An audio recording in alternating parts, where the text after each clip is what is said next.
요돈 서쪽의 아모리 사람의 모든 왕들과 해변에 가라앉은 사람의 모든 왕들이 여호와께서 요단물을 이스라엘 자손 앞에서 말리시고 우리를 건너게 하셨음을 듣고 마음이 녹았고 이스라엘 자손들 때문에 정신을 잃었더라.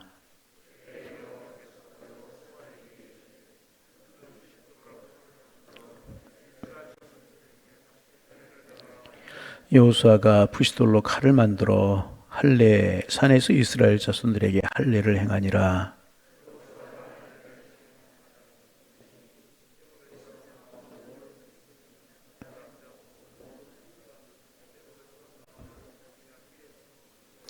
그 나온 백성은 다 할례를 받았으나 다만 애굽에서 나온 후 광야길에서 난 자는 할례를 받지 못하였음이라.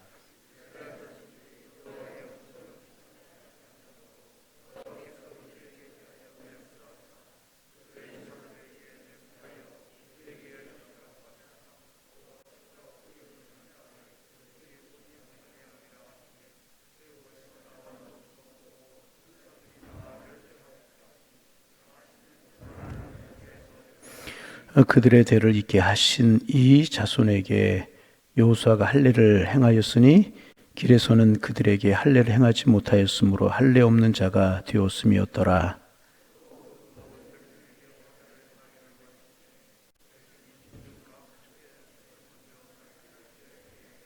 함께 보십니다. 여호와께서 여호수아에게 이르시되 내가 오늘 애굽의 수치를 너희에게서 떠나게 하였다 하셨으므로 그곳 이름을 오늘까지 길갈이라 하느니라.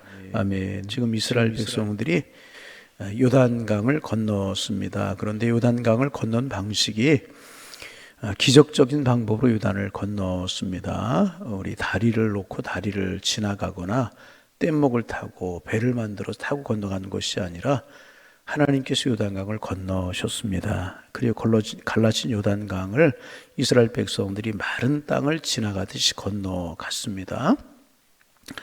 그리고 이제 이것을 이제 가나안 족속들이 다 본 것입니다. 그리고 그들의 마음속에 이스라엘 백성들의 그런 모습을 보면서 큰 두려움이 생기게 되었습니다.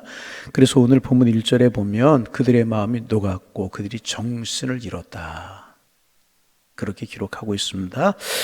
여러분, 그렇습니다. 세상 사람들이 겉으로는 교회에 대해서 관심이 없는 것 같아요. 하나님의 사람들에게 별로 관심이 없는 것 같아요. 그래서 모르는 채 하면서도 교회에서 일어나는 일에 대해서 관심이 대단히 많습니다. 여러분, 이거 알아야 돼요. 그래서 교회에 대해서 이러쿵저러쿵 이야기를 많이 하잖아요. 신앙인들에 대해서 뭐 이러쿵저러쿵 이야기를 많이 하는데 사실은 관심이 많다는 증거라는. 그리고 이제 우리 하나님의 사람들이 은혜 받기를 시작하면, 그리고 하나님의 백성들이 기도하기 시작해서 다시 한번 은혜 받고 용기를 내게 되면 악한 사탄의 무리는요, 그런 우리를 보고 크게 두려워하게 되어 있는 것입니다. 그래서 막인 할 수 있는 대로 우리 하나님의 사람들, 성도들로 하여금 말씀을 보지 못하게 만들고 말씀이 안 들리게 만드는 거예요. 그래서 여러분, 예배 시간에 말씀을 잘 듣는 자세가 중요합니다. 잘 들으셔야 돼요. 내가 평생 뭐 이만큼 신앙생활 했는데 성경 이렇게 읽었는데 그 교만한 마음입니다. 잘 들어야 돼요. 말씀에 귀가 닫히고 마음이 닫히면 사탄의 시험에, 사탄의 유혹에, 사탄의 꼬임에 넘어가게 되는 것입니다. 말씀 잘 들으시기를 바랍니다. 말씀 듣지 못하게 애를 써요, 사탄이. 자꾸 딴짓하기만, 딴 생각하게 만들고, 말씀 못 보고 못 듣게 만들고, 그리고 기도하지 못하게 만드는, 자꾸 하나님의 교회 기도하지 못하게 만들고 하나님의 사람들 기도하지 못하게 만들어요. 그래서 은혜 받지 못하게 만들려고 사탄이 몸부림치게 되는. 왜? 하나님의 사람들이 은혜 받고 강한 그리스도 용사가 되면 두렵기 때문에, 하나님의 은혜가 임하면 자기들이 설 땅이 없어지기 때문에 자꾸 은혜 받지 못하게 만들게 되는 것입니다. 그러나 우리가 그런 사탄의 유혹을 뿌리치고 이기고 힘을 내기 시작하고 교회에 하나님의 은혜가 임하고 우리의 심령에 하나님의 은혜가 임했다는 소식이 들려지게 되면 사탄은 오늘 가나안 족속들의 왕들의 마음이 녹았던 것처럼 그들의 마음이 녹아지고 그들이 감히 우리를 함부로 하지 못하게 되는 것입니다. 그래서 여러분, 우리 하나님의 사람들에게는요, 늘 말씀이 마음속에 들려져야 되는 것이고 말씀을 향하여 열려 있기를 바랍니다. 잘 들으세요. 그리고 기도해야 되는. 그래서 은혜 받고 우리가 늘 성령으로 충만해야 되는 겁니다. 우리 교회 우리 모두가 그런 하나님의 사람들 되시기를 주님의 이름으로 축원합니다. 잘 듣고 기도하고 그래야 은혜 받아야 되는. 당당하게 세상을 이기며 살아갈 수 있는 하나님의 사람들이 되게 되는 것이라.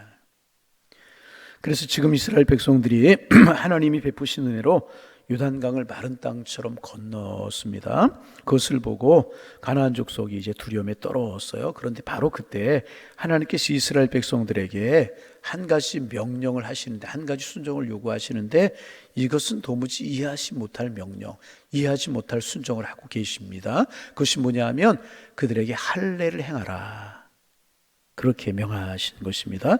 우리 좀 2절 말씀만 좀 읽어볼까요? 2절 읽습니다.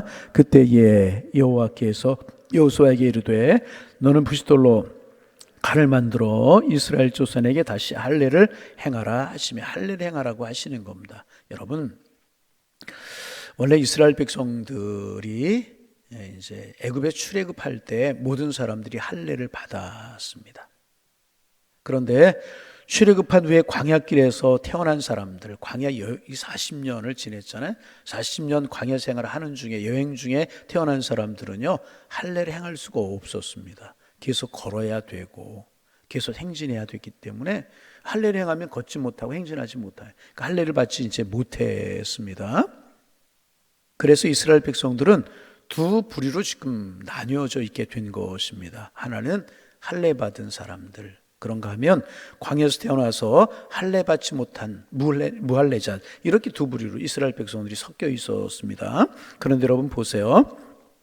정식으로 할례 받은 이스라엘 백성들이 광야 생활을 하는 동안에 하나님을 대적하고 하나님을 원망합니다. 그죠? 물이 없다고 원망하고, 물을 주시면 또 양식이 없다고 원망하고, 양식을 주시면 또 뭐 이렇다고 원망하고 저렇다고 원망하고, 원망과 불평이 가득하고 하나님을 대적합니다. 그래서 그들이 광야길에 다 죽고 말잖아요. 출애굽한 사람들, 할례 받고 출애굽한 사람들이 광야에서 다 죽고 말아요. 그래서 할례 받지 못한 사람들만 남아있게 되었어요. 그래서 오늘 본문에서 쭉 이야기하고 있는 그런 내용들입니다. 그래서 하나님께서는요, 요단을 건너서 가나안을 정복하기 전에 그들에게 다 할례를 받으라고 그렇게 명령을 하신 것입니다. 여러분, 할례의 의미가 무엇인가? 할례에 대해서 이제 두 가지로 접근할 수가 있어요. 첫째로 이제 할례는 신학적인 의미가 있고, 두 번째로 영적인 의미가 있어요. 먼저 신학적인 의미로서의 할례는 무엇인가? 하나님의 표시를 몸에 지닌다. 하나님의 백성의 표시를 몸에 가진다, 이런 뜻입니다. 할례를 통해서 영원히 지워지지 않는 하나님의 백성의 표시를 몸에 가지는 겁니다.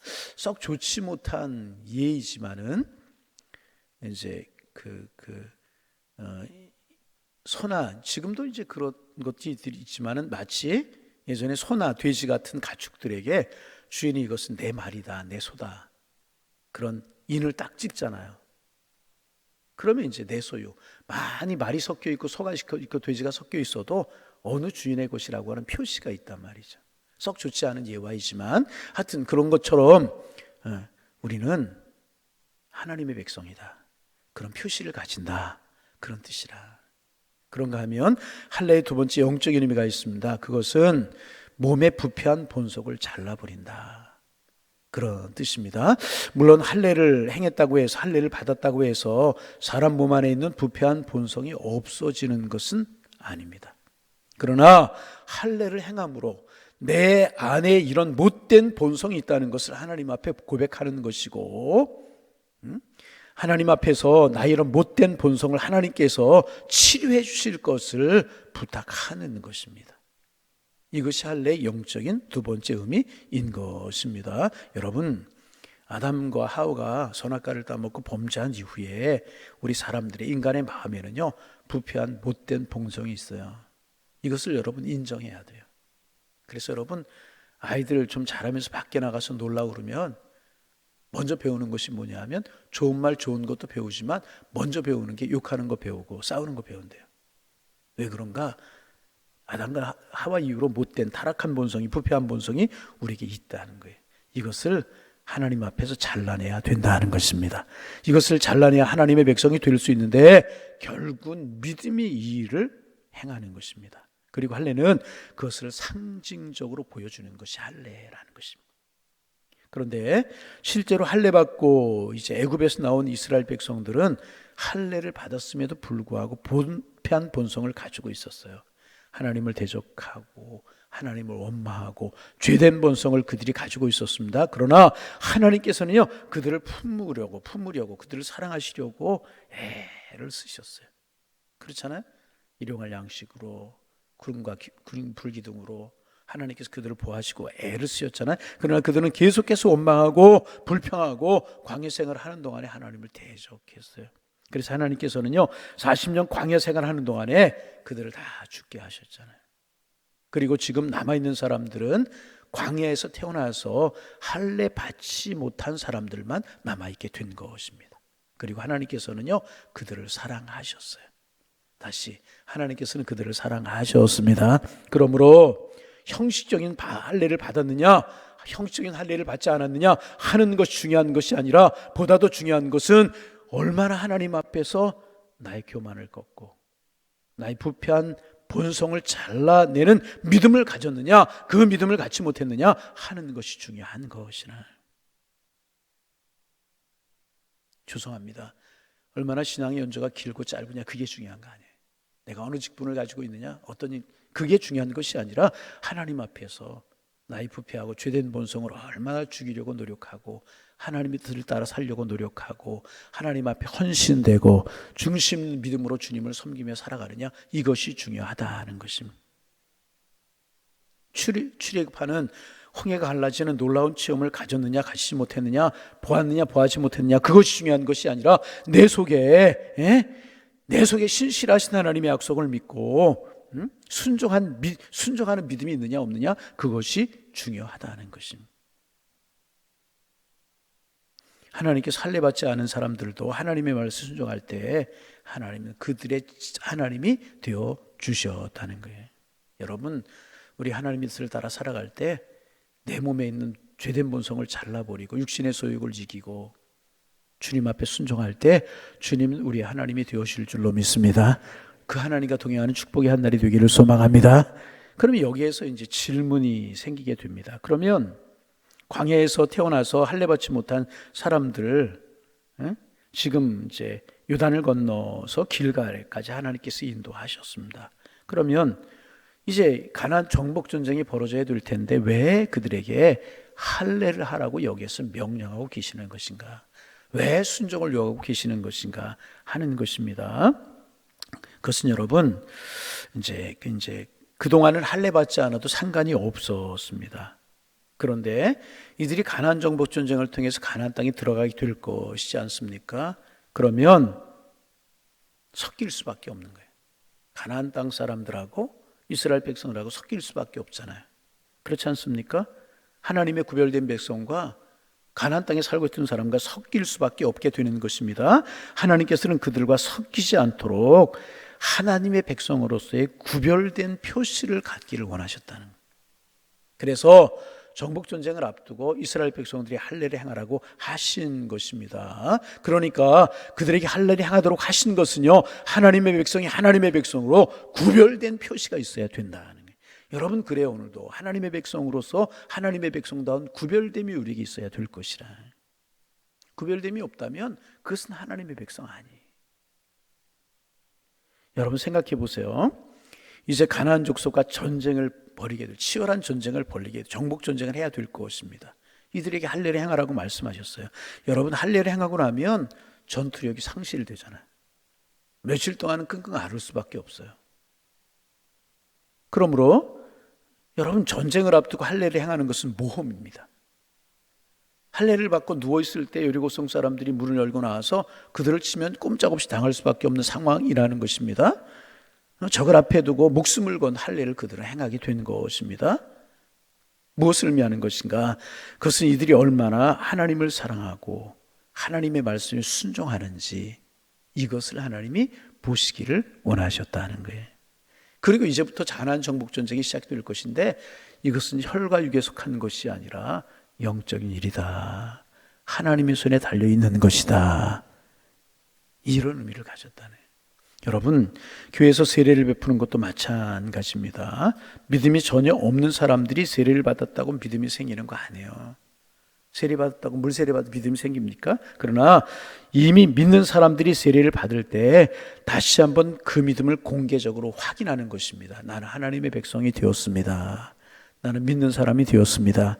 이제 믿음으로 살아가고 나는 신앙으로 살아갈 것입니다. 이런 표시를 행하는, 하나님의 뜻을 따라 순종하며 살아갈 사람입니다. 이런 것을 공개적으로 고백하는 것이라. 자, 이제 8절 9절을 좀 읽어봅니다. 소리내어 8절 9절 읽어봅니다. 또 그 모든 백성에게, 같이 읽어봅니다. 또 그 모든 백성에게 할례를 행하지를 마침에 백성이 준중각 처소에 머물며 낫기를 기다릴 때에 여호와께서 여호수아에게 이르시되 내가 오늘 애굽의 수치를 너희에게서 떠나게 하였다 하셨으므로 그곳 이름을 길갈이라 하느니라. 하나님께서 이스라엘 백성들이 적을 앞에 두고 할례를 받았을 때 비로소 그들의 수치가 굴러갔다. 이렇게 말씀하죠. 이게 무슨 뜻인가? 그들의 수치가 굴러갔다는 것입니다. 무슨 뜻인가? 지금까지 그들은 무할례자라고 하는 오명을 가지고 살아왔어요. 그들은 애굽에서 나왔지만 정신적으로는 여전히 애굽을 떠나지 못하고 있었다는 거예요. 여전히 원망하고 불평하고 여전히 세상 것 버리지 못하고 하나님의 일보다 세상 일이 중요하고 하나님의 것보다 세상 것이 중요하고 그랬다는 것입니다. 원망하고 불평하고 여전히 그런 삶을 살아왔다는 것입니다. 그런데 이제 그들이 적군을 눈앞에 두고 적들 눈앞에 두고 죽는 것을 두려워하지 않고 하나님의 말씀에 순종했을 때 비로소 애굽의 노예의 딱지를 뗄 수 있게 되었다. 수치가 굴러갔다. 노예의 수치가 굴러갔다. 그런 뜻이라는 것입니다. 여러분, 예수를 믿고 세례받는 것 중요한 것입니다. 집사가 되고 권사가 되고 장로가 되고 귀한 것입니다. 그러나 진정으로 노예 딱지가 떨어지는 것이 중요하다. 언제인가? 그것은 말씀 앞에 내 자신의 모든 고집을 꺾고 말씀 안에 내 모든 자존심을 쳐서 복종시키는 것, 그것이 중요한 것이라. 그것이 딱지가 떼어지는 것이라. 여전히 세상 즐겁고 여전히 그는 아니라네. 여러분, 언제부터 우리가 십자가 용사가 되는 것입니까? 죽는 것을 두려워하지 않고 하나님의 말씀에 무조건적으로 순종하는 그때 우리는 십자가의 용서가 되게 되는 것이라. 그리고 그것이 바로 길갈이라는 것입니다. 여러분, 우리 모두 다 길갈에서 십자가의 용사가 되기를 소망합니다.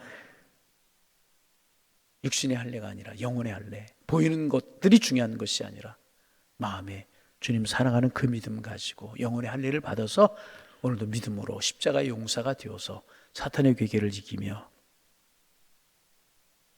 가나안 족속들을 정복하고 믿음으로 승리하는 하나님의 사람들 되어지기를 바랍니다.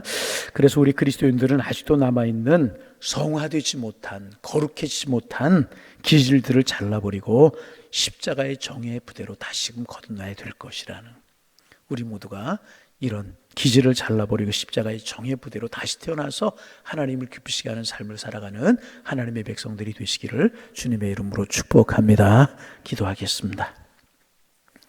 새날 주셔서 감사합니다. 오늘도 마음의 할례를 주님 앞에 하고 선별하 구별된 하나님의 백성으로 살아가 마귀와 사탄이 우리를 두려워하며 세상을 이기며 살아가는 하나님의 백성들 다 되게 하여 주옵소서. 십자가의 정예부대가 되어서 하나님 주님의 선한 뜻을 이루며 하나님 명령하신 명령을 따라 가나안 정복을 하나둘씩 해나가는 저희들 되게 하셔서 오늘도 우리의 삶이 믿음으로 승리하는 삶이고 주님과 함께하는 삶이 될 수 있도록 축복하여 주옵소서. 우리 교회를 위해서 기도합니다. 정말 창립 23주년 된 저희 교회가 주님이 지상에 세우셨던 첫 교회가 가졌던 그런 흔적 있는 교회가 되기를 소망합니다.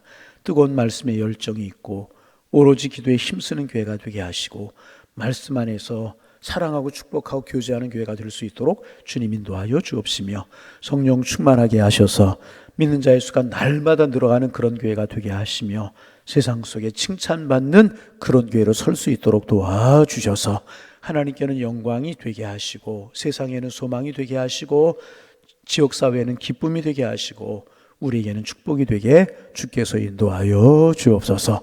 이 새벽 우리가 주님 앞에 나왔습니다. 하나님, 기도하지 못하게 만드는 산만한 것들, 여러 가지 생각들 다 떨쳐버리게 하시고 집중해서 기도하게 하여 주옵소서. 그래서 은혜 받게 하시고 우리 축복의 통로가 되게 하시고 믿음의 사람들 되게 하시사 하나님, 사탄의 쾌기가 우리에게서 물러가며 우리 하나님의 선한 뜻을 이루는 하나님의 백성들 되게 도와주옵소서. 기도하되 이 새벽 믿음으로 기도할 수 있는 새벽 되게 하셔서 하나님, 우리의 삶의 기도의 응답을 보게 하시며 응답이 일상이 되고 기적이 우리의 것이 되는 그런 삶을 살아가는 하나님의 사람들 되게 하여 주옵소서.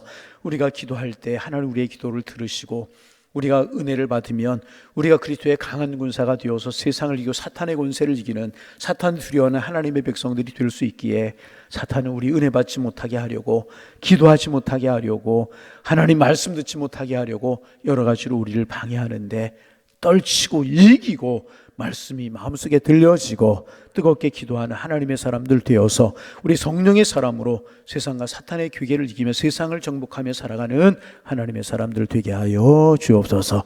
오늘부터 2023년도 상반기 성경 공부가 시작이 됩니다. 이런 일들을 통해서 믿음의 진보가 이루어지기를 원합니다. 말씀 앞에 겸허하고 말씀 앞에 겸손하고 말씀의 은혜를 사모하는 우리 교회가 되게 도와주시고 그래서 믿음의 진보를 가져오고 우리 신앙의 분량들이 한없이 자라갈 수 있는 귀한 시간들 되게 하여 주옵소서. 이 새벽 우리의 기도를 주님이 들으실 줄로 믿사오며 예수님의 이름으로 기도하옵나이다. 아멘.